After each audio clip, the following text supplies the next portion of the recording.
This reading by Stuart Wills. Moby-Dick by Herman Melville. Chapter 41.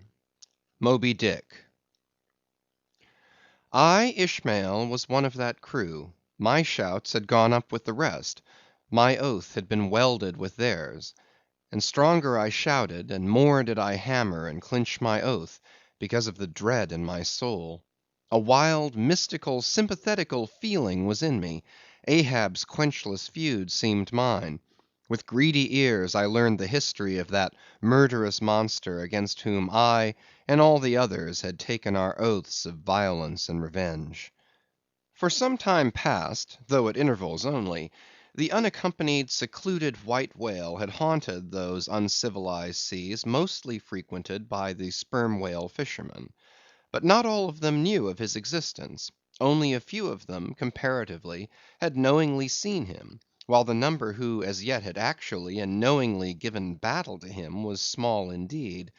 For, owing to the large number of whale cruisers, the disorderly way they were sprinkled over the entire watery circumference,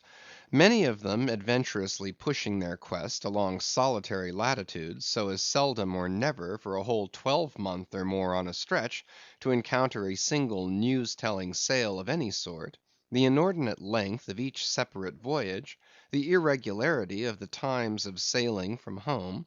all these, with other circumstances, direct and indirect, long obstructed the spread through the whole world-wide whaling fleet of the special individualizing tidings concerning Moby-Dick.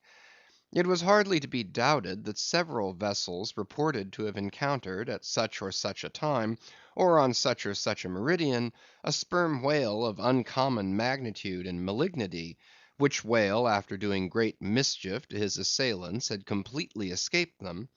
To some minds it was not an unfair presumption, I say, that the whale in question must have been no other than Moby-Dick.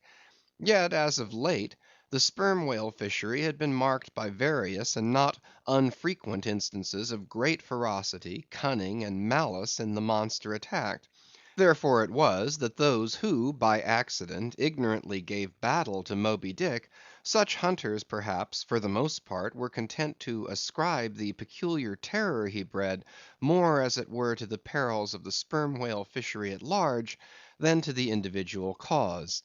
In that way, mostly, the disastrous encounter between Ahab and the whale had hitherto been popularly regarded.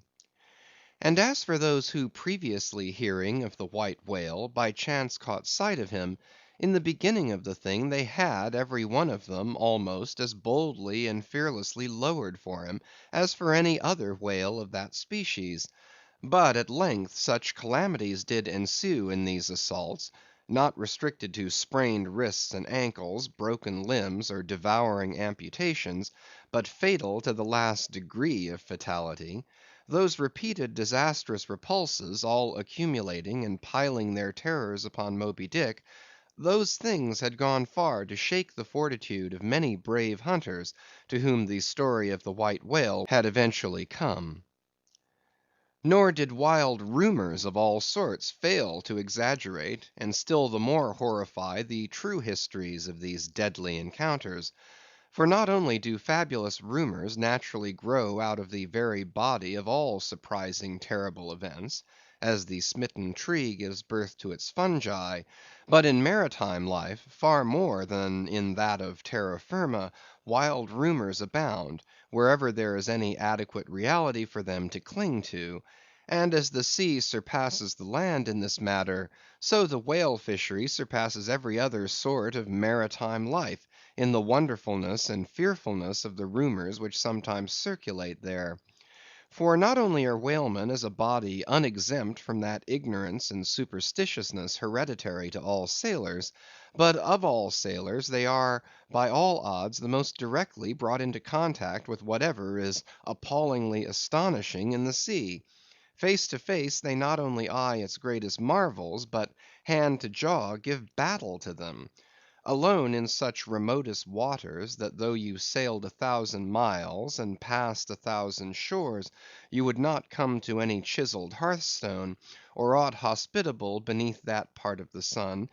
In such latitudes and longitudes, pursuing too such a calling as he does, the whaleman is wrapped by influences all tending to make his fancy pregnant with many a mighty birth. No wonder, then, that ever gathering volume from the mere transit over the widest watery spaces, the outblown rumors of the white whale did in the end incorporate with themselves all manner of morbid hints and half-formed fetal suggestions of supernatural agencies, which eventually invested Moby-Dick with new terrors unborrowed from anything that visibly appears. So that in many cases such a panic did he finally strike, that few who by those rumors at least had heard of the white whale, few of those hunters were willing to encounter the perils of his jaw. But there were still other and more vital practical influences at work. Not even at the present day has the original prestige of the sperm whale, as fearfully distinguished from all other species of the Leviathan, died out in the minds of the whalemen as a body. There are those this day among them who, though intelligent and courageous enough in offering battle to the Greenland or right whale, would perhaps, either from professional inexperience, or incompetency, or timidity, decline a contest with the sperm whale. At any rate, there are plenty of whalemen, especially among those whaling nations not sailing under the American flag, who have never hostilely encountered the sperm whale, but whose sole knowledge of the Leviathan is restricted to the ignoble monster primitively pursued in the North. Seated on their hatches, these men will hearken with a childish fireside interest and awe to the wild strange tales of southern whaling. Nor is the preeminent tremendousness of the great sperm whale anywhere more feelingly comprehended than on board of those prows which stem him. And as if the now tested reality of his might had in former legendary times thrown its shadow before it, we find some book naturalists, Olason and Pavelson, declaring the sperm whale not only to be a consternation to every other creature in the sea, but also to be so incredibly ferocious as continually to be athirst for human blood. Nor even down to so late a time as Cuvier's were these or almost similar impressions effaced. For in his Natural History the Baron himself affirms that at sight of the sperm whale all fish, sharks included, are struck with the most lively terrors, and often in the precipitancy of their flight dash themselves against the rocks with such violence as to cause instantaneous death. And however the general experiences in the fishery may amend such reports as these, yet in their full terribleness, even to the bloodthirsty item of Pavelson, the superstitious belief in them is, in some vicissitudes of their vocation, revived in the minds of the hunters. So that overawed by the rumors and portents concerning him, not a few of the fishermen recalled, in reference to Moby-Dick, the earlier days of the sperm whale fishery, when it was oftentimes hard to induce long-practised right whalemen to embark in the perils of this new and daring warfare; such men protesting that although other leviathans might be hopefully pursued, yet to chase and point lance at such an apparition as the sperm whale was not for mortal man; that to attempt it would be inevitably to be torn into a quick eternity. On this head there are some remarkable documents that may be consulted. Nevertheless, some there were who even in the face of these things were ready to give chase to Moby-Dick; and a still greater number who, chancing only to hear of him distantly and vaguely, without the specific details of any certain calamity, and without superstitious accompaniments, were sufficiently hardy not to flee from the battle if offered. One of the wild suggestions referred to, as at last coming to be linked with the white whale in the minds of the superstitiously inclined, was the unearthly conceit that Moby-Dick was ubiquitous; that he had actually been encountered in opposite latitudes at one and the same instant of time. Nor, credulous as such minds might have been, was this conceit altogether without some faint show of superstitious probability. For as the secrets of the currents of the seas have never yet been divulged, even to the most erudite research, so the hidden ways of the sperm whale when beneath the surface remain in great part unaccountable to his pursuers, and from time to time have originated the most curious and contradictory speculations regarding them, especially concerning the mystic modes whereby after sounding to a great depth, he transports himself with such vast swiftness to the most widely distant points. It is a thing well known to both American and English whale ships, and as well a thing placed upon authoritative record years ago by Scoresby, that some whales have been captured far north in the Pacific, in whose bodies have been found the barbs of harpoons darted in the Greenland seas. Nor is it to be gainsaid, that in some of these instances it has been declared that the interval of time between the two assaults could not have exceeded very many days. Hence, by inference, it has been believed by some whalemen that the North West Passage, so long a problem to man, was never a problem to the whale. So that here, in the real living experience of living men, the prodigies related in old times of the inland Strelo mountain in Portugal, near whose top there was said to be a lake in which the wrecks of ships floated up to the surface, and that still more wonderful story of the Arethusa fountain near Syracuse, whose waters were believed to have come from the Holy Land by an underground passage, these fabulous narrations are almost fully equalled by the realities of the whaleman. Forced into familiarity, then, with such prodigies as these, and knowing that after repeated intrepid assaults the white whale had escaped alive, it cannot be much matter of surprise that some whalemen should go still further in their superstitions, declaring Moby-Dick not only ubiquitous, but immortal; for immortality is but ubiquity in time. That though groves of spears should be planted in his flanks, he would still swim away unharmed; or if indeed he should ever be made to spout thick blood, such a sight would be but a ghastly deception; for again in unsanguined billows, hundreds of leagues away, his unsullied jet would once more be seen. But even stripped of these supernatural surmisings, there was enough in the earthly make and incontestable character of the monster to strike the imagination with unwonted power. For it was not so much his uncommon bulk that so much distinguished him from other sperm whales, but, as elsewhere thrown out, a peculiar snow‐white wrinkled forehead, and a high pyramidical white hump. These were his prominent features, the tokens whereby even in the limitless uncharted seas he revealed his identity, at a long distance, to those who knew him. The rest of his body was so streaked and spotted and marbled with the same shrouded hue, that in the end he had gained his distinctive appellation of the White Whale; a name, indeed, literally justified by his vivid aspect, when seen gliding at high noon through a dark blue sea, leaving a Milky Way wake of creamy foam, all spangled with golden gleamings. Nor was it his unwonted magnitude, nor his remarkable hue, nor yet his deformed lower jaw that so much invested the whale with natural terror, as that unexampled intelligent malignity which, according to specific accounts, he had over and over again evinced in his assaults. More than all, his treacherous retreats struck more dismay than perhaps aught else; for when swimming before his exulting pursuers, with every apparent symptom of alarm, he had several times been known to turn round suddenly, and bearing down upon them, either stave their boats to splinters, or drive them back in consternation to their ship. Already several fatalities had attended his chase.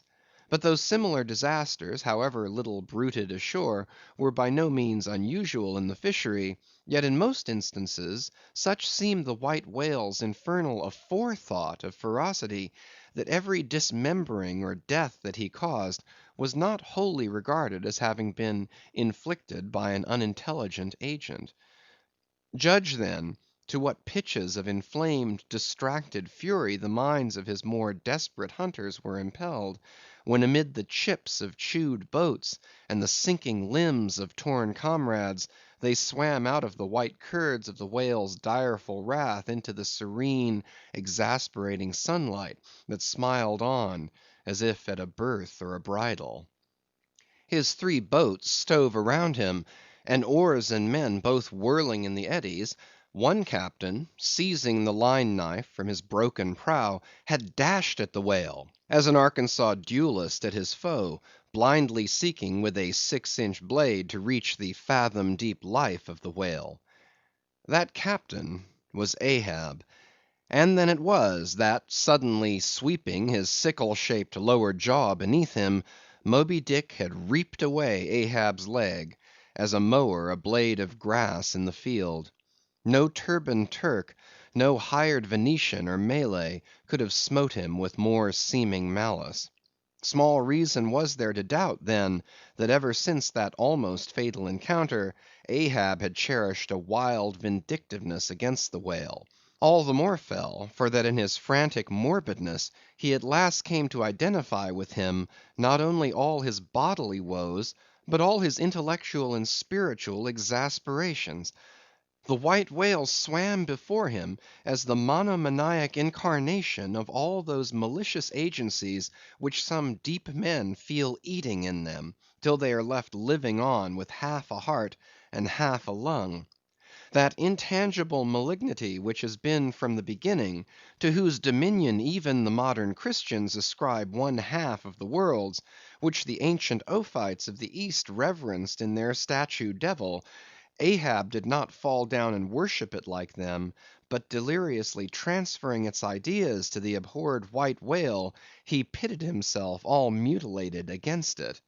All that most maddens and torments, all that stirs up the lees of things, all truth with malice in it, all that cracks the sinews and cakes the brain, all the subtle demonisms of life and thought, all evil to crazy Ahab, were visibly personified and made practically assailable in Moby Dick. He piled upon the white whale's hump the sum of all the general rage and hate felt by his whole race from Adam down,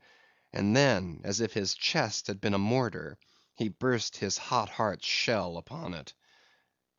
It is not probable that this monomania in him took its instant rise at the precise time of his bodily dismemberment. Then, in darting at the monster, knife in hand, he had but given loose to a sudden, passionate, corporal animosity; and when he received the stroke that tore him, he probably but felt the agonizing bodily laceration, but nothing more. Yet when by this collision forced to turn towards home, and for long months of days and weeks, Ahab and Anguish lay stretched together in one hammock, rounding in mid-winter that dreary howling Patagonian Cape, then it was that his torn body and gashed soul bled into one another, and so interfusing, made him mad. That it was only then, on the homeward voyage after the encounter, that the final monomania seized him, seems all but certain from the fact that, at intervals during the passage, he was a raving lunatic; and though unlimbed of a leg, yet such vital strength yet lurked in his Egyptian chest, and was moreover intensified by his delirium, that his mates were forced to lace him fast, even there as he sailed raving in his hammock. In a strait jacket he swung to the mad rockings of the gales; and when running into more sufferable latitudes, the ship, with mild stunsails spread, floated across the tranquil tropics, and to all appearances the old man's delirium seemed left behind him with the Cape Horn swells, and he came forth from his dark den into the blessed light and air; even then, when he bore that firm collected front, however pale, and issued his calm orders once again, and his mates thanked God the direful madness was now gone; even then, Ahab in his hidden self raved on. Human madness is oftentimes a cunning and most feline thing. When you think it fled, it may have but become transfigured into some still subtler form. Ahab's full lunacy subsided not, but deepeningly contracted, like the unabated Hudson, when that noble Northman flows narrowly but unfathomably through the Highland gorge. But as in his narrow-flowing monomania not one jot of Ahab's broad madness had been left behind, so in that broad madness not one jot of his great natural intellect had perished. That before living agent now became the living instrument. If such a furious trope may stand, his special lunacy stormed his general sanity, and carried it, and turned all its concerted cannon upon its own mad mark; so that far from having lost his strength, Ahab to that one end did now possess 1,000-fold more potency than ever he had sanely brought to bear upon any one reasonable object. This is much; yet Ahab's larger, darker, deeper part remains unhinted. But vain to popularize profundities, and all truth is profound.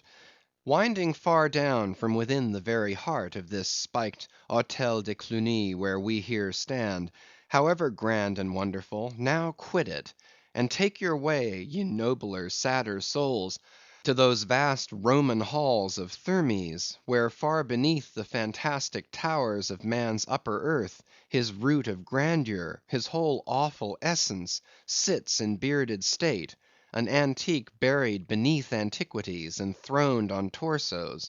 So with a broken throne the great gods mock that captive king; so like a caryatid his patient sits, upholding on his frozen brow the piled entablatures of ages. Wind ye down there, ye prouder, sadder souls; question that proud, sad king. A family likeness? Aye, he did beget ye, ye young exiled royalties; and from your grim sire only will the old state secret come. Now in his heart Ahab had some glimpse of this, namely, all my means are sane, my motive and my object mad. Yet without power to kill, or change, or shun the fact, he likewise knew that to mankind he did long dissemble, in some sort did still. But that thing of his dissembling was only subject to his perceptibility, not to his will determinate. Nevertheless, so well did he succeed in that dissembling, that when with ivory leg he stepped ashore at last, no Nantucketer thought him otherwise than but naturally grieved, and that to the quick, with the terrible casualty which had overtaken him. The report of his undeniable delirium at sea was likewise popularly ascribed to a kindred cause. And so too all the added moodiness which always afterwards, to the very day of sailing in the Pequod on the present voyage, sat brooding on his brow. Nor is it so very unlikely that far from distrusting his fitness for another whaling voyage, on account of such dark symptoms, the calculating people of that prudent isle were inclined to harbor the conceit, that for those very reasons he was all the better qualified and set on edge for a pursuit so full of rage and wildness as the bloody hunt of whales. Gnawed within and scorched without by the infixed unrelenting fangs of some incurable idea, such a one, could he be found, would seem the very man to dart his iron and lift his lance against the most appalling of all brutes.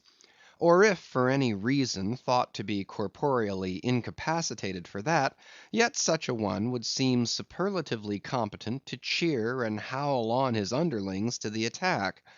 But be all this as it may, certain it is, that with the mad secret of his unabated rage bolted up and keyed in him, Ahab had purposely sailed upon the present voyage with the one only and all engrossing object of hunting the white whale. Had any one of his old acquaintances on shore but half dreamed of what was lurking in him then, how soon would their aghast and righteous souls have wrenched the ship from such a fiendish man. They were bent on profitable cruises, the profit to be counted down in dollars from the mint. He was intent on an audacious, immitigable, and supernatural revenge. Here then was this grey‐headed, ungodly old man, chasing with curses a Job's whale round the world; at the head of a crew, too, chiefly made up of mongrel renegades, and castaways, and cannibals; morally enfeebled, also, by the incompetence of mere unaided virtue or right mindedness in Starbuck, the invulnerable jollity of indifference and recklessness in Stubb, and the pervading mediocrity in Flask. Such a crew, so officered, seemed specially picked and packed by some infernal fatality to help him in his monomaniac revenge. How it was that they so aboundingly responded to the old man's ire, by what evil magic their souls were possessed, that at times his hate seemed almost theirs, the white whale as much their insufferable foe as his; how all this came to be, what the white whale was to them, or how to their unconscious understandings also, in some dim, unsuspected way, he might have seemed the gliding great demon of the seas of life; all this to explain would be to dive deeper than Ishmael can go. The subterranean miner that works in us all, how can one tell whither leads his shaft by the ever shifting muffled sound of his pick? Who does not feel the irresistible arm drag? What skiff in tow of a 74 can stand still? For one, I gave myself up to the abandonment of the time and the place, but while yet all a rush to encounter the whale, could see naught in that brute but the deadliest ill. CHAPTER 42.